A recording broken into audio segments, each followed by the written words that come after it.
Hi friends, young rebel star Prabhas నటించినది రాజా సాబ్ చిత్రం మారుతి దర్శకత్వంలో తెరకెక్కుతోంది. డిసెంబర్ 5 ఈ చిత్రాన్ని రిలీజ్ చేస్తున్నట్లు ఆల్రెడీ అనౌన్స్ చేశారు. అయితే ఫ్యాన్స్ ఎంతగానో ఎదురుచూస్తున్న రాజా సాబ్ టీజర్ని జూన్ 16న రిలీజ్ చేస్తామని చిత్ర యూనిట్ ప్రకటించింది. ప్రకటించినట్లుగానే చిత్ర యూనిట్ తాజాగా రాజా సాబ్ టీజర్ని రిలీజ్ చేసింది.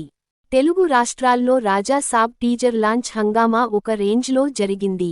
రెబల్ స్టార్ ఫ్యాన్స్ కోసం చిత్ర యూనిట్ తెలుగు రాష్ట్రాల్లోని వివిధ నగరాల్లోని థియేటర్స్లో టీజర్ ప్రదర్శించారు. అదే విధంగా యూట్యూబ్లో కూడా రిలీజ్ చేశారు. ఒక కోటలో దెయ్యం నేపథ్యంలో జరిగే కథ ఇది. టీజర్లో విజువల్స్ మైండ్ బ్లోయింగ్ అనిపించేలా ఉన్నాయి. యాక్షన్ సన్నివేశాలు కూడా గూస్ బంప్స్ తెప్పించేలా ఉన్నాయి.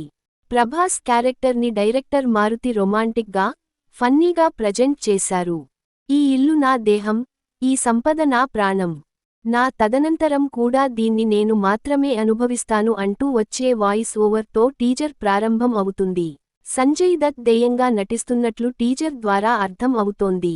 దెయ్యం ఉన్నట్లు చూపించిన సన్నివేశాలు థ్రిల్లింగ్గా, భయాన్ని కలిగించేలా ఉన్నాయి. దెయ్యం ప్రభాస్ని ఆవహించడం వల్ల జరిగే పరిణామాలు ఈ చిత్రంలో ఆసక్తికరంగా ఉండబోతున్నాయి. టీజర్లో అమ్మా దుర్గమ్మ తల్లి కాపాడమ్మా అంటూ ప్రభాస్ ఫన్నీగా చెప్పే డైలాగ్ నవ్వులు పూయిస్తోంది. టీజర్లో థమన్ అందించిన బ్యాక్గ్రౌండ్ మ్యూజిక్ కూడా అదిరిపోయింది. మొత్తంగా రాజా సాబ్ టీజర్ సినిమాపై అంచనాలు పెంచేస్తుంది అని చెప్పడంలో సందేహం లేదు. ఈ వీడియో మీకు నచ్చితే లైక్ చేయండి, షేర్ చేయండి. మన ఛానల్ని సబ్స్క్రైబ్ చేయడం మర్చిపోకండి. Bye friends.